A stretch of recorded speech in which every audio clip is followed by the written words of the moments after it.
Hey everybody, William Wallace for America here, my radio show, podcast, and Facebook page. And as you know, I like to go around and find really good legislators that are doing work for the people, for their state, especially for the people in their district that voted for them. And today, I'm with Louisiana State Representative Mary DuBuisson with District Good job. 90. District 90. 90. Correct. And out of Slidell, and I'm going to have her here to tell you a little bit about her district. Mary, thank you so much for coming on board today. I appreciate you being here. It's my pleasure. It took us a little while to It get took us a together, little while, but you're a did busy it. person. You're working hard for the people of your district. Indeed, I love it. Speaking of which, where is your district? District 90 is Slidell, part of Slidell. I share Slidell with Bob Owen. He's the representative for District 76, and then mine goes up to Pearl River as well. Okay, so all of Slidell, Old Slidell, you share it with her? No, actually, Old Town is Bob's. Okay. It's a little bit unique. I go from I-10 to Eden Isles and up to Oak Harbor Boulevard, and then down Pontchartrain. It's kind of hard to explain. It looks a little bit like a U. Yeah. And then picks up Robert Boulevard and all of that area up to Pearl River. Oh wow. Yeah. It's kind of a half rural-ish. Yes. Kind of, because some representatives knock on the doors, some have to drive it. Right. Right. Pearl River was a little bit of a challenge in that regard because it was so spaced. Especially if it's in the flood season. Yeah. Well, let's not talk about that. Yeah, exactly. Well, what industry makes up your district? What is there a main industry for your district? Or is it mostly small businesses? I would say small businesses. Really, I just have one high school even. It's Pearl River High School with all the schools that are in my area, or in Slidell and Pearl River. It's one high school. So, which is kind of unusual. I have some elementary schools, but it's kind of interesting because as I go around the state and talk to other representatives and other elected officials, some of their districts have kind of a real unique personality about them, if you will. Oh. Some like one, is very rural and it's logging, and like yours, like you said, is just kind of small businesses and a lot of people that make up the backbone of Louisiana. Oh, no doubt. There are few representatives that have like 5 or more parishes within their district. I can't even imagine that many parish presidents and sheriffs, and I'm just like, oh, thank God. Larry Freeman had 3 parishes, and I thought that was. I thought that was. Well, what was the catalyst? What made you run for office? Was there something that made you run for office? I love that question because I'm a little bit unusual circumstance in that I worked for Representative Cromer, who was the rep before me in this seat, and I was his legislative assistant for 8 years. Oh wow! And he was going to run for mayor of Slidell, and he said, when I run, I really encourage you to run. And I'm like, no, I really like behind the scenes, And my biggest motivation was that these were my people. I worked for the constituents for 8 years, and I loved it. That was my most favorite part, and I think really still is. And I always say that one of his things that he would always tell me is, I'm not going to go to Baton Rouge and just see how much legislation I can pass. I'm there to represent the people and to help them. And that's what we did. We felt very strongly about that. So we got along really well in that respect because that was our top priority and remains the same. So. I love that because I love hearing all the unique stories about why people run. But I got to tell you, yours is one of the most unique. You actually were behind the scenes. Yeah. I've talked to a lot of the legislative assistants that are behind the scenes, and they're working, all year long. I mean, so are the state reps, but you're in touch. You're answering the phones for people. You're hearing their cries for help. You're hearing what their needs are, and then when you run for office, you really, they really had your ear. I like that. Yeah. I like that. Somebody asked me a few days ago. They're like, well, would you say your assistant is better than you, or were you better than she? And while my assistant is Jenny Dexter, she's awesome. But I said, some things I think that I did better, and some things she definitely does better. And she's a researcher, and she likes to really delve into things. And so that's been a tremendous help. And my intern, Scott Goodwill, is amazing. So we all 3 work very well together. And I'm just ecstatic to be here and doing what I'm doing. So I'm glad Greg gave me that extra push. Well, it shows, because as I talk to other representatives in this area, I hear all these good things about you. Oh, I won't name, I won't say anything, but I hear lots of good nicknames. Hey, wait, this is censored, right? No, it's all good stuff. It's all good stuff. It's all positive stuff on how that reflect how good you're doing for the people of the state and the people of your district, and and when people are that speak that affectionately of you, that's a good thing. It's a positive thing to know that you've got the good ear of people. Well, I really appreciate that, and one thing that I love to tell people is that so often you get an image of what politicians are like, or what it is, in Baton Rouge and at the Capitol.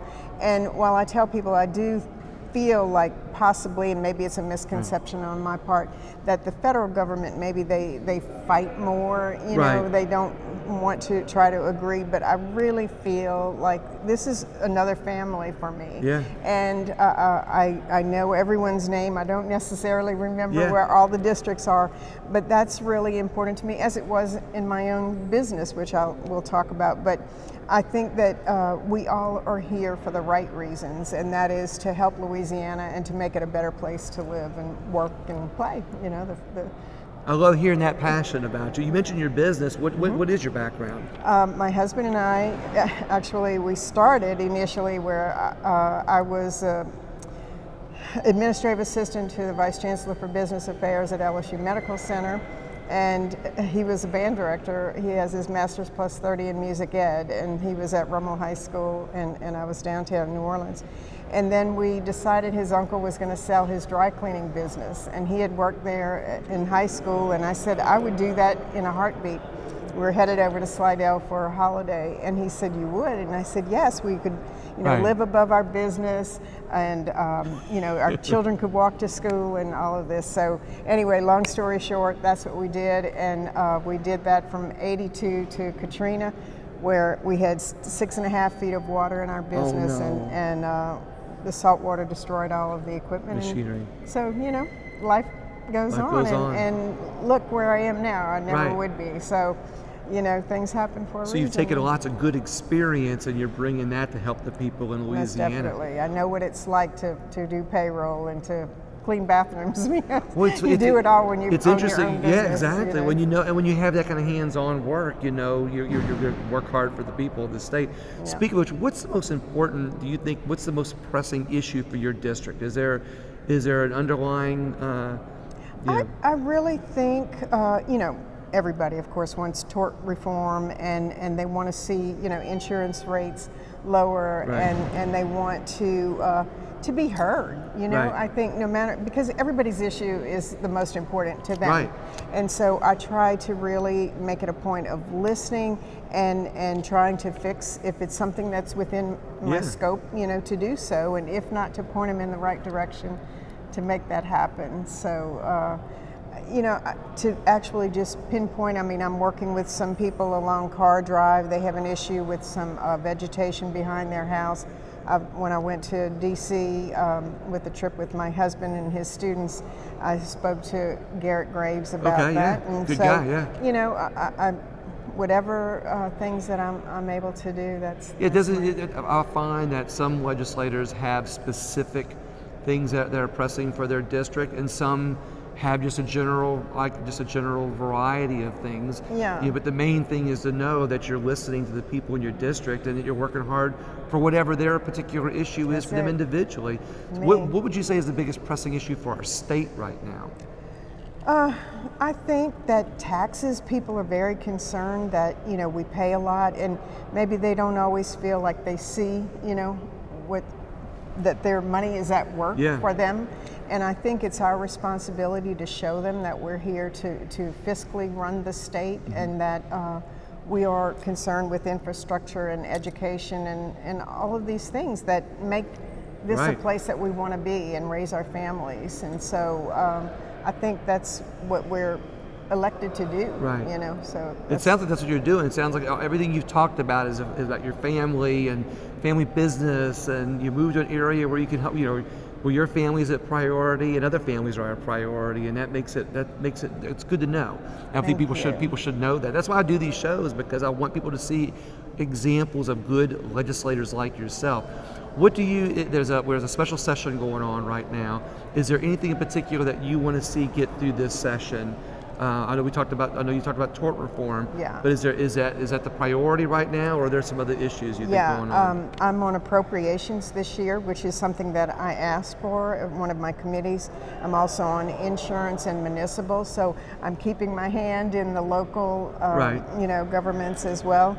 And so I think that without a question, making sure that the money is appropriated in the correct places, and while everybody's thing, as I said before, their particular agency or organization is the most, important to them, we have to also kind of put the heartstrings aside and say, yes, that's great, and we want to see that happen, but right now, particularly with the COVID, we have to make sure that we keep money in a rainy day fund, that we are saving like we expect our citizens to do, not spend every money they have, every penny they have, and then end up, if there's an emergency, like we just had, that we're in a bad situation financially. So that's going to be, a hard pill to swallow for some people. But, especially now with oil prices being down, oil prices being low, and what our Constitution is attached to the oil prices. We need to rely on that. We need to know that our legislators are looking for other forms of revenue and keeping those things in mind and cutting spending. I sat in on a Senate committee today and heard the state police talk, and to hear how much they're looking out for our money and how much they're watching their budget. It's good to know. That's why I'm doing these interviews, is because I want people to know that, as bad as some people think, they don't realize that good legislators like you are doing the right thing for the people, and you're really looking out for our money, and I appreciate that. Is there anything, one last question for you? I could talk to you forever, but I know you don't have forever. But is there anything, obviously, you come from a background that I'm familiar with, where you were involved in the party, you were involved with your legislator, you worked for them behind the scenes. What is something that we could recommend to the people of our state to do to get involved more with the elections or with our state? What is one thing that you would recommend that people can do? They absolutely have to. That just made me think about this too, is fill out the census, please. I know people have heard this and maybe, they just don't pay that much attention to it, but it absolutely has the direct connection between our legislative districts, and we can't afford to lose any representation that we have. So please fill out your census, please vote, whether it would be for, my party or the opposite, another party. There are more than two. But let your voices be heard, but don't just vote for the sake of voting. Look at the candidates, study them. It's not rocket science, but if you care enough and don't just want to complain after the fact, when something doesn't go your way or vote or whatever, but really, delve into it, and it makes a difference. I like what you said about it doesn't matter what party. And I love that, while I always talk about that I lean one way, I always say how important it is that we try to find things that we can agree on. We don't have to give up our ideologies, to find something that we can agree on. And you just made a great point, is a census. It doesn't matter what party you're in, doesn't matter what your ideologies are. We all have to do the census, because if we do, our state gets represented. And if we don't do the census and we lose even just one congressional district, we lose a voice, in our country, as a state. We lose one more vote, which means less funding, and we've got our own issues here in our state. And I'm glad that people like you are looking out for it. And we'll be redistricting next year. So, there's going to be lots of very, very important issues coming up in that regard. So awesome. Well, Mary, thank you so much. And thank you very much for everybody for listening and paying attention to it. And, if you like what Mary had to say, please share it.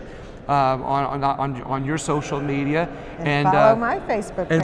And what's your Facebook page name? Oh, I knew you were going to ask that. It's funny because I find that everybody has like there's like some who are like, they keep their campaign page. It's, run or whatever, and, but Mary DuBuisson. Mary DuBuisson for Louisiana State Representative. Okay.